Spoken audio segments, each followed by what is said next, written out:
Hi കൂട്ടുകാരെ, പുതിയൊരു വീഡിയോയിലേക്ക് എല്ലാവർക്കും സ്വാഗതം. അങ്ങനെ മാഷ് പറയുന്നുണ്ട് കേട്ടോ, ദാസിനെ എവിടുന്നേലും കിട്ടിയതായിരിക്കും പണം, അവൻ്റെ കാര്യം അങ്ങനെ തന്നെയാണ്, രഘുവിനെ പോലെ തന്നെ എന്ന് പറയുന്നുണ്ട് കേട്ടോ.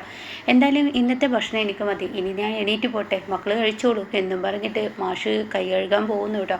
പിന്നീട് കൈയൊക്കെ കഴുകി വന്നതിന് ശേഷം മാഷ് പറയാണ്, ഞാനൊന്ന് കിടക്കട്ടെ, നല്ല ക്ഷീണമുണ്ട്, നിങ്ങൾ കഴിച്ചോ, നാളെ രാവിലെ കാണാം, ഗുഡ് നൈറ്റ് കേട്ടോ എന്നൊക്കെ പറയുമ്പോൾ എല്ലാവരുടെയും കിളി പോയത് മാഷിൻ്റെ ശ്രദ്ധയിൽപ്പെട്ടിട്ടുണ്ട്. എന്നാൽ ഈ സമയം ചിരി പെട്ടെന്ന് വാക്ക് മാറ്റാൻ അമ്പിളി ചേച്ചി ഇങ്ങോട്ടിരിക്കുക എന്നും പറഞ്ഞ് അമ്പിളിയെ ഇരുത്തുന്നുണ്ട് കേട്ടോ. പിന്നീടാണെങ്കിൽ ഇന്ദ്രനെയാണ് കാണിക്കുന്നത്. തൻ്റെ വീട്ടിൽ വന്ന് വാതിൽ തുറന്ന് ഒരു ഗ്ലാസ് വെള്ളം കുടിക്കുമ്പോൾ സുശീല മുന്നോട്ട് വരുന്നു. സുശീലയെ കാണുന്ന ഇന്ദ്രൻ എന്തൊക്കെയോ ഉണ്ടാവും, പൊട്ടിത്തെറി ഉറപ്പ് എന്ന ഭാവത്തിൽ ഇങ്ങനെ നിൽക്കുമ്പോൾ സുശീല പറയണ, ആടാ നീ മിണ്ടില്ലടാ, നീ പോയത് എങ്ങോട്ടാടാ, പഞ്ചരത്നത്തിലോട്ട്, എൻ്റെ വാക്ക് ധിക്കരിച്ച് നീ പോയില്ലേ, ഇവിടുത്തെ ഓണം ഉണ്ണാതെ. അപ്പോഴേക്കും ഇന്ദ്രൻ പറയാൻ, അത് അമ്മ എൻ്റെ മോനെ കാണാനാണ് ഞാൻ അങ്ങോട്ടേക്ക് പോയത്. ഓ അമ്മ, അപ്പം നിനക്ക് അമ്മ എന്ന വാക്കിൻ്റെ അർത്ഥം അറിയില്ലേ, അമ്മയെ കാണാതെയും കണ്ട് നീ ഇങ്ങോട്ട് പോയില്ലേ എന്നൊക്കെ പറഞ്ഞ് ഇന്ദ്രനെ പിടിച്ച്, ഇപ്പം നീ പുറത്തിറങ്ങണം, ഇനി ഇവിടെ നിൽക്കാൻ പാടില്ല എന്ന് പറഞ്ഞ് ഉന്തിത്തള്ളി പുറത്താക്കുമ്പോൾ ഇത് കേട്ട് ശ്യാമും സത്യനും പ്രതിഭയും എല്ലാവരും എത്തിയിട്ടോ. പ്രതിഭയാണെങ്കിൽ ഉമ്മറപ്പടിയിൽ തന്നെ നിൽക്കുകയാണ്, അവിടെ നിന്ന് അങ്ങ് മാറി നിൽക്കില്ല. അങ്ങനെ ഇവരൊക്കെ പുറത്ത് നിൽക്കുകയാണ്. ഇതേ സമയം സുശീല പ്രതിഭയുടെ മുഖത്ത് നോക്കി പറയാണ്, ഇതാണ് അരുതാത്തത് സംഭവിക്കും, ഇങ്ങനെയുള്ള സന്തതികളെ ഇവിടെ കയറ്റിക്കഴിഞ്ഞാൽ തന്നെ ഞാൻ ഇവളോട് പറഞ്ഞതാണ്, ഇവൾക്ക് ദോഷമുണ്ടെന്ന്, ഇവൾ എന്തിനാ അങ്ങോട്ടേക്ക് കയറി വന്നത്, അതുകൊണ്ടല്ലേ ഇങ്ങനെ സംഭവിച്ചത്. അത് കേൾക്കുന്ന ഇന്ദ്രൻ പറയും, എന്തിനാ അമ്മേ പ്രതിഭയെ വെറുതെ പറയുന്നത്, ആ പെങ്കുച്ചി ഇതിൽ എന്ത് പിഴച്ചു, ഇത് എൻ്റെ ഇഷ്ടത്തിന് ഞാൻ എൻ്റെ കുഞ്ഞിനെ കാണാൻ പോയതല്ലേ, ആടാ നീ പോവൂടോ, ഞാൻ പറഞ്ഞതാണ് ഇങ്ങനെയൊക്കെ വരുമെന്ന്. ഇന്ദ്രനായിട്ട് അടിക്കുന്നത് കാണുമ്പോൾ പ്രതിഭ അവിടെ തലചുറ്റി വീഴാൻ കേട്ടോ. അത് കാണുന്ന സത്യന് ഓടി ചെല്ലാണ്. അപ്പോഴേക്കും സോനയും അതുപോലെ ഷാമു, അങ്ങനെ ഇന്ദ്രൻ അയ്യോ ആ പെൺകുട്ടി വീണു എന്ന് പറയുന്നുണ്ട് കേട്ടോ. ഇതേ സമയം സുശീലയുടെ കിളി പോയി. സുശീല ആകെ പരിഭ്രാന്തിയിൽ അവിടെ തലചുറ്റിയിട്ട് അവിടെ ചെന്ന് ഇരിക്കുകയാണ് കേട്ടോ. പിന്നീടാണെങ്കിൽ പ്രതിഭയെ എല്ലാവരും തൂക്കിപ്പിടിച്ച് കട്ടിലിൽ കൊണ്ടേക്ക് എടുത്തിരിക്കുകയാണ്. അങ്ങനെ പ്രതിഭയോട് പറയാണ്, പ്രതിഭയെ എന്ന് പറഞ്ഞ് വിളിക്കുമ്പോഴൊന്നും വിളി കേൾക്കുന്നില്ല. പ്രതിഭയുടെ മുഖത്ത് ചെറുതായി വെള്ളമൊക്കെ തെളിച്ചു കേട്ടോ. എന്നിട്ട് പ്രതിഭയോട് പറയണ കുഴപ്പമൊന്നുമില്ലല്ലോ എന്ന് ചോദിക്കുന്നുണ്ട്. അപ്പോൾ പ്രതിഭ ഇല്ല കുഴപ്പമൊന്നുമില്ല, എന്തായാലും സത്യേട്ടാ പ്രതിഭയെ നാളെ തന്നെ ഡോക്ടറെ കാണിക്കുന്നതാണ് നല്ലത്. അപ്പോൾ ഷാമ പറയുന്നത് ശരിയാണ്, പ്രതിഭയുടെ മാനസികാവസ്ഥ ഇപ്പോൾ ശരിയല്ല, അതുകൊണ്ട് ഇപ്പോഴത്തെ സമയം കാണിക്കുക തന്നെയാണ് നല്ലത്. അത് കേട്ടോടെ തന്നെ സത്യം പറഞ്ഞാൽ ശരിയെന്ന് പറയണം കേട്ടോ. പിന്നീടാണെങ്കിലോ ഷാമു പറയണം, ഞാൻ എന്തായാലും ഇന്ദ്രേട്ടൻ്റെ അടുത്ത് വിട്ട് പോയോക്കട്ടെ എന്ന് പറയണം. ഇന്ദ്രേട്ടൻ നല്ല ടെൻഷനായിട്ടുണ്ടാവും.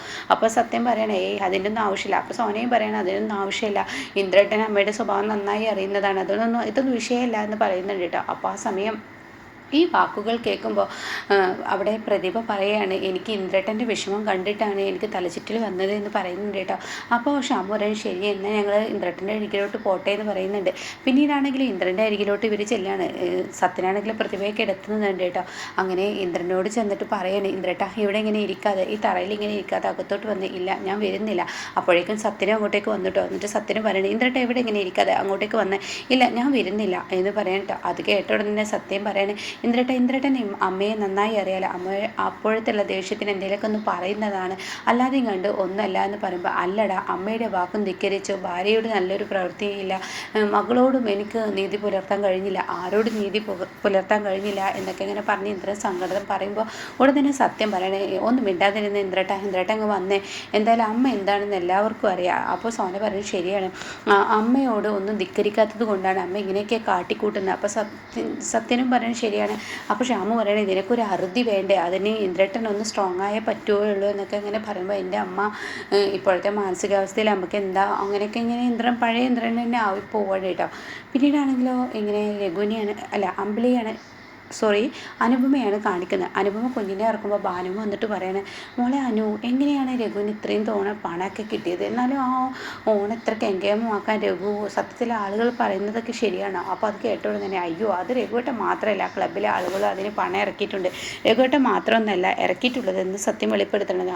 അങ്ങനെയായ നന്ന്, രഘു ഒരു പാവാണ്, അർത്ഥന് അങ്ങനെയൊക്കെ പറഞ്ഞിട്ടുള്ള ആ ഒരു പഴയ ചൊല്ല് പറയാൻ കേട്ടോ. അത് കേട്ടോടെ തന്നെ രഘുവേട്ടൻ അങ്ങനെയാണ് ഭാനുമ്മേ, രഘുവേട്ടൻ എന്ത് കിട്ടിയാലും കുടുംബത്തിന് വേണ്ടി ചിലവാക്കും, രഘുവേട്ടൻ അങ്ങനെയാണ്, രഘുവേട്ടന് സന്തോഷമാണ്, എല്ലാവരുടെയും സന്തോഷം കാണാനാണ് രഘുവേട്ടന് ഇഷ്ടം എന്നൊക്കെ ഇങ്ങനെ അവിടെ അനുഭവം പറയുന്നുണ്ട് കേട്ടോ. അതണക്ക് ഭാനുമ്മ പറയണേ, മോളെ നീ ഒന്ന് നമ്മുടെ മഞ്ചാടി ഒന്ന് നോക്കുന്നത് നല്ലതാണ്. കാരണം മഞ്ചാടി എന്ന് പറഞ്ഞിട്ട് ഉടൻ തന്നെ എന്താ മഞ്ചാടി എന്തെങ്കിലും കുരുക്കിൽ ഇനിയും പെട്ടിട്ടുണ്ടോ? അതല്ലടി, പഞ്ചരത്നത്തിൽ പോയി നിൽക്കാതെ അവിടുന്ന് അവൾ പെട്ടെന്ന് പോന്നിട്ടുണ്ടെങ്കിൽ അതിലെന്തോ പന്തികേടുണ്ട്, ഒന്ന് സൂക്ഷിക്കുന്നത് ശ്രദ്ധിക്കുന്നത് നല്ലതാണ്.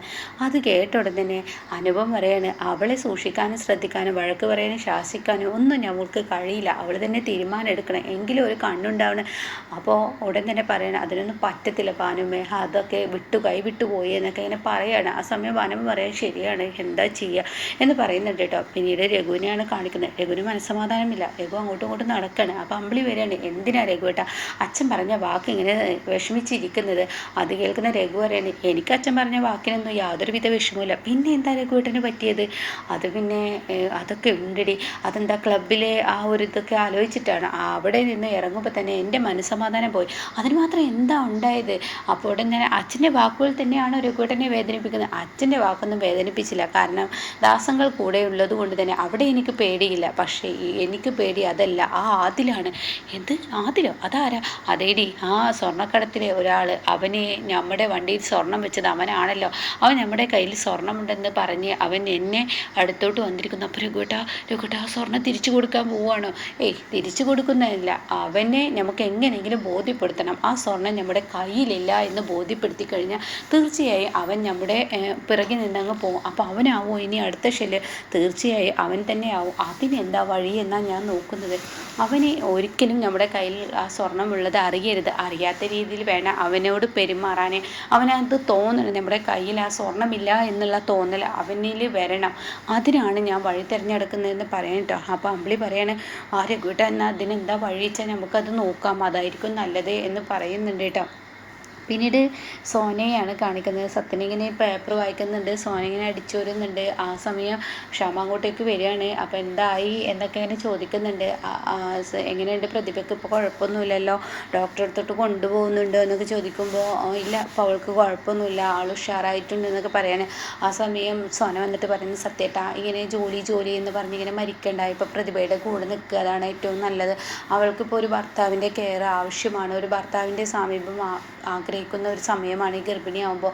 അതുകൊണ്ട് ഭർത്താവ് കൂടെ വേണം എന്നൊക്കെ ഇങ്ങനെ പറയുന്നു കേട്ടോ. അപ്പോൾ അത് കേട്ടിട്ടാണ് ഇന്ദ്രൻ വരുന്നത്. അപ്പോൾ ഇന്ദ്രൻ പറയുന്നത് ശരിയാണ്, ഭർത്താവ് കൂടെ വേണം, അത് നല്ലതാണ്. അതുകൊണ്ട് ഇന്ദ്രൻ പറയണ, സത്യം നീ പോകണ്ട എന്നുള്ള സത്യമൊക്കെ വെളിപ്പെടുത്തുമ്പോൾ ശരി എന്നൊക്കെ ഇങ്ങനെ പറയണത്. അല്ല നമ്മുടെ അമ്മ എവിടെ? അത് കേട്ട ഉടൻ തന്നെ ഇന്ദ്രൻ ഉടൻ തന്നെ അമ്മ എവിടെയെന്ന് ചോദിക്കുമ്പോൾ അമ്മ ഇവിടെ ഇല്ലല്ലോ, അമ്മ രാവിലെ തന്നെ എങ്ങോട്ടോ പോയി. അത് കേട്ട ഉടൻ തന്നെ ഇന്ദ്രൻ പറയാണ്, അമ്മ എങ്ങോട്ടോ പോയി എന്നോ? എന്നാൽ അത് പേടിക്കേണ്ടിയിരിക്കുന്നു. അത് കേട്ടോടെ തന്നെ സത്യൻ, എന്തിന്? അമ്മ കുറച്ച് കഴിഞ്ഞാൽ ഇങ്ങോട്ടേക്ക് തിരിച്ചു വരുമെന്ന് പറയാണ്. അപ്പോൾ തന്നെ ഇന്ദ്രൻ പറയണേ, അല്ല അമ്മയുടെ ഭാഷ നിനക്ക് അറിയില്ല. അമ്മ എന്ത് മനസ്സിൽ ആഗ്രഹിച്ചിട്ടുണ്ടോ അത് നടക്കുന്നത് വരെ അമ്മ എന്തും ചെയ്യാൻ മടിക്കില്ല എന്ന് പറഞ്ഞിട്ടോ ആ സത്യം വെളിപ്പെടുത്തുമ്പോൾ ഉടൻ തന്നെ സത്യം പറയുന്നത്, ഞാൻ തെരഞ്ഞോളാം, ഇന്ദ്രേട്ടൻ എന്തായാലും ഇവിടെ ഇരുന്നോ എന്ന് പറയാനായിട്ടോ. ഈ സമയം എന്തോ എനിക്ക് മനസ്സമാധാനം പോയതുപോലെ ഇന്ദ്രങ്ങനെ നിൽക്കുമ്പോൾ അവിടെ നിന്ന് പ്രതിഭയും സത്യനും പോയി. പിന്നീട് ശ്യാമും സോനയും പോയിട്ട് ഓരോ വഴിക്ക്. എന്നാൽ ഇന്ദ്രൻ്റെ ആണെങ്കിലും മനസ്സമാധാനം പറ്റ നഷ്ടപ്പെടുകയാണ് കേട്ടോ. ഇനി സുശീല എന്ത് വരവുമായാണ് അടുത്തത് വരാൻ പോകുന്നത്?